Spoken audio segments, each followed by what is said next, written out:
Գյորջյան Կասկադ 60 ամիս փուլային վճարում բազմաթիվ առավելություններ։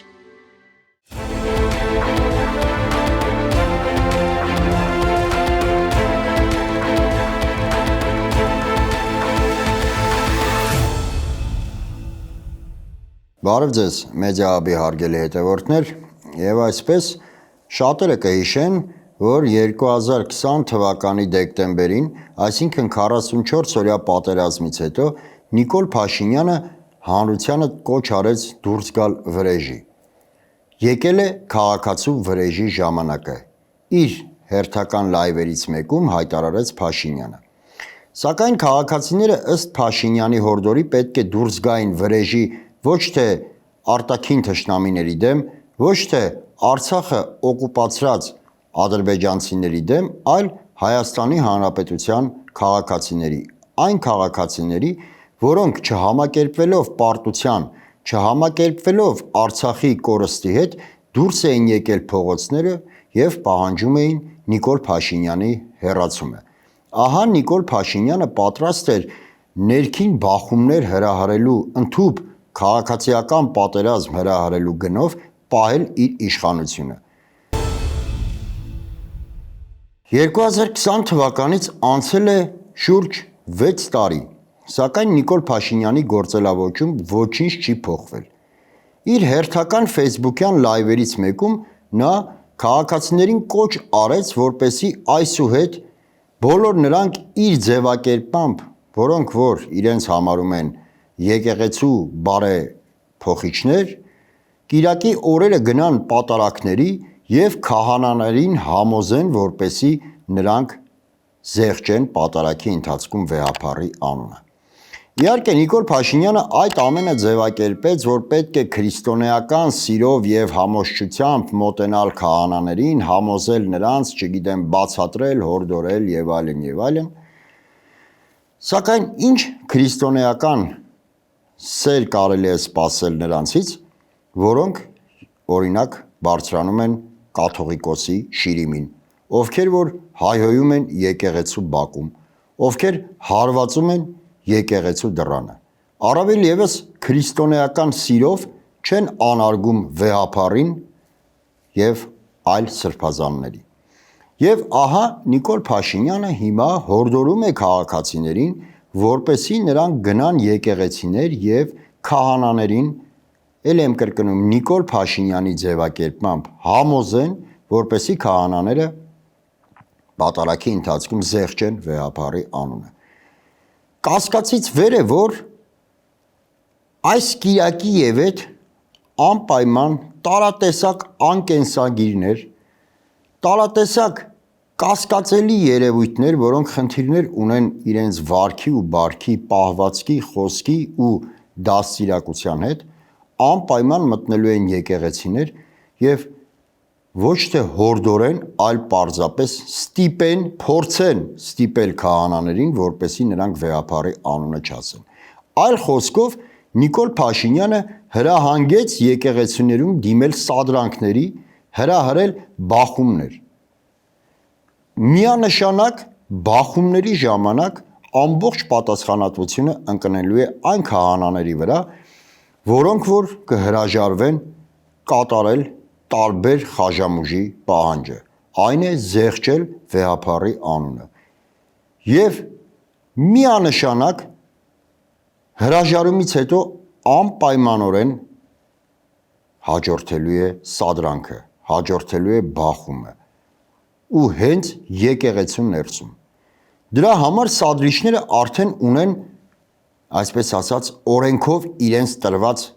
քարտ բլանշ։ Այդ քարտ բլանշը տրվել է Նիկոլ Փաշինյանի հրահանգավորմամբ։ Եվ նրանք ներկայանալու են եկեղեցում որպես եկեղեցու չակերտավոր բարեփոխիչներ։ Իսկ այն քահանաները, իդեպ որոնց թիվը ահռելի մեծ է, որոնք չեն կատարի այդ կասկածելի արարածների պահանջը, կդիտվեն որպես վարչապետի ծրագրերի խափանողներ եւ կենթարկվեն հալածանքների, ընդհուպ մինչև կեղծ մեղադրանքների առաջադրում, ձերբակալում եւ կալանավորում։ Մենք արդեն ունենք սրբազանների կալանավորման հարուստ, այսպես ասած, հարուստ փորձ։ Այս պահին բանտում է գտնվում 4 սրբազան։ Տավուշի թեմի առաջնորդը, Շիրակի թեմի առաջնորդը, Արագածոտնի թեմի առաջնորդը եւ Արշակ սրբազանը։ Բոլորին էլ առաջադրվել են կեղծ մեղադրանքներ եւ չկա ապացուցողական բազա նրանց մեղադրանքի հետ կապված։ Եթե լիներ այդ ապացուցողական բազան, ապա հավատացեք, դատավճիռներին մենք, այսպես ասած, ականատես կլինեինք մեղադրանքը առաջադրելուց անմիջապես հետո։ Թերևս բացառություն է Միքայել Սրբազանը, որի վերաբերյալ էլի առանց ապացուցողական բազայի, հիմնվելով ընդամենը Սրբազանի ելույթների սուբյեկտիվ վերլուծության վրա, նրան դատապարտեցին 2 տարվա ազատազրկման։ Եթե սրբազաններն են այս պահին բանտում, եթե ձերբակալման շեմին է գտնվում վեհափառը, ապա կասկածից վեր է, որ կձերբակալվեն նաև այն քահանաները, որոնք փոքրիշատե ավելի ակտիվ դիմադրություն ցույց կտան այդ եկեղեցու բարեփոխիչներին, քան մյուսները։ Նիկոլ Փաշինյանը այդքանով փորձում է իրագործել իր, այսպես ասած, եկեղեցու բարենորոգման ճանապարհային քարտեզը, որի համար նա ստեղծել էր հանձնախումբ 10 տիրադավ եպիսկոպոսների մասնակցությամբ։ Իհարկե Նիկոլ Փաշինյանը շատ լավ է հասկանում, որ արագ հնարավոր չէ հեռացնել վեհափառին։ Առհասարակ հնարավոր չէ հեռացնել վեհափառին, որովհետև պետության փաստացի ղեկավարը գործադիր մարմինը չունի որևէ լիազորություն թե սահմանադրորեն, թե այլ իրավական ընթացակարգով, որպեսզի կարողանա վեհափառին փոխել։ Այդ ամենը իհարկե էլի եմ կրկնում Նիկոլ Փաշինյանը շատ լավ հասկանում է։ Նիկոլ Փաշինյանը նաև շատ լավ հասկանում է, որ այս գործում նա չունի հանրային լայն աջակցություն։ Նա ընդհանրապես չունի լայն հանրային աջակցություն։ Նա մսխել է հանրային վստահությունը, նա մսխել է քաղաքական լեգիտիմությունը, սակայն հայ առաքելական եկեղեցու դեմ գրոհելու գործում առավելևս չունի որևէ աջակցություն։ Բոլոր այն պատարակներին, որոնցում արկա են մարդիկ, բոլորը բերված են վարչական ռեսուրսների գործադրմամբ։ Ու պատահական չէ, որ մենք նույն մարդկանց տեսնում ենք բոլոր պատարակներում, բոլոր եկեղեցիներում, անկախ նրանից, թե որ մարզում է գտնվում այդ եկեղեցին։ Պատարակի մասնակիցները նույնն են։ Դիպուկ է ժամանակին ասվել, որ Նիկոլ Փաշինյանը ձևավորել է շրջիկ հավատացյալների մի խումբ, որոնք շրջում են բոլոր եկեղեցիներով, տանում են իրենց հետ իրենց հավատացյալներին ու իրենց քահանային եւ իրենք իրենցով, այսպես ասած, պատարակ անում։ Եվ հիմա թևակողել է Նիկոլ Փաշինյանը հաջորդ փուլ։ Ահա իր շրջիկ հավատացյալներին հրահանգավորում է ներխուժել եկեղեցիներ, ստիպել քահանաներին, որպեսզի նրանք զեղչեն վեհափառի անունը, այլ խոսքով Նիկոլ Փաշինյանը սադրում է բախումներ հենց եկեղեցու ներսում։ Նման բան, հարգելի հետևորդներ, երբևէ տեղի չէր ունեցել։ Նման բան տեղի չի ունեցել նաև բոլշևիկյան իշխանության առաջին տարիներին։ Իհարկե նրանք փակեցին եկեղեցիներ, նրանք հալածանքների ենթարկեցին քահանաներին, որոշ տվյալներով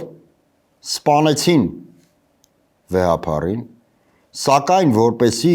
հանրությանը բաժանեն երկու մասի եւ եկեղեցուն տանեն բախման, նման բան նույնիսկ ելի եմ շեշտում, բոլշևիկները իրենց կառավարման վաղ տարիներին չէին արել։ Սակայն այն ինչ չէին արել բոլշևիկները, անում է Նիկոլ Փաշինյանը։ Ակնհայտ է, որ ժողովրդական լեզվով ասած այս խմորը շատ ջուր է վերցնելու։ Հատկապես բախման ծավալների մեծությունը առավել ահագնացող կլինի այն եկեղեցիներում, որտեղ պատարակի մասնակիցների թիվը մեծ կլինի։ Խոսքս եկեղեցու ճակերտավոր բարենորոքիչների մասին չէ, այլ ժողովրդի, որոնք գնացել են պատարագի։ Կարծում եմ շատերը չեն կարող անտարբեր նայել, թե ինչպես են մի խումբ ինչ-որ մարդիկ ներխուժում եկեղեցի, տապալում եկեղեցական ծիսակարգը, ստիպում քահանային, որպեսզի նա կատարի իրենց կամքը։ Էլի եմ շեշտում, մենք արդեն ականատես ենք եղել այդ բարեփոխիչների վարք ու բարքին, պահվածքին, խոսքին, դաստիարակությանը, մտածելակերպին։ Տակավին վերջերս Մայր Աթոռում ոմն մեկը բարձրացել էր կաթողիկոսի շիրիմին, ինչ որ մեկը միջնամատ էր ցույց տալիս եկեղեցու բակում, մեկ ուրիշը բռունցքով հարվածում էր եկեղեցու դռանը, մեկ այլը հայոյում էր։ Բնականաբար այդ նույն խումբն է, որը տարբեր տեղեր փորձելու է տապալել եկեղեցական ծիսակարգը։ Եվ բնականաբար այդ մարդիկ ունենալով սոցիալական խիստ ցածր պատասխանատվություն, ունենալով Նիկոլ Փաշինյանի անմիջական աջակցությունը, ունենալով Նիկոլ Փաշինյանի ուղիղ հրահանգը, չեն խորշելու դիմել ցանկացած սադրանքների ընդհուպ ծեծ կրտուքի։ Այլ խոսքով ասած, Նիկոլ Փաշինյանը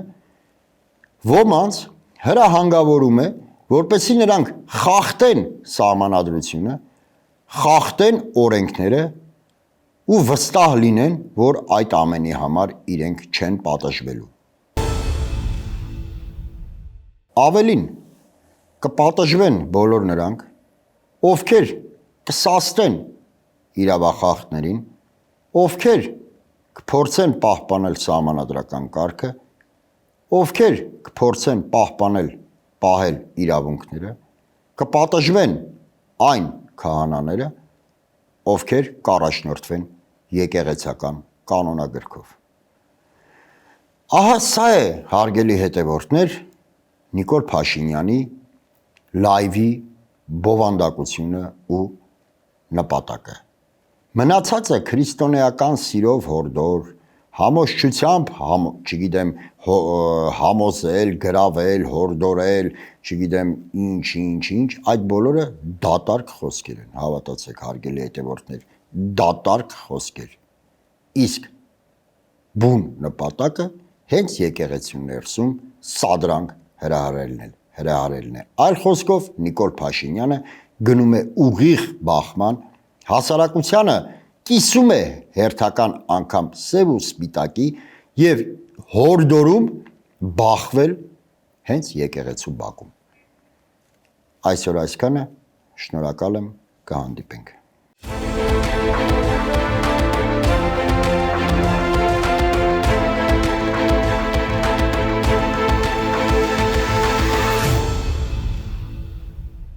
Գյուրջան Կասկադ 60 ամիս փուլային վճարում բազմաթիվ առավելություններ։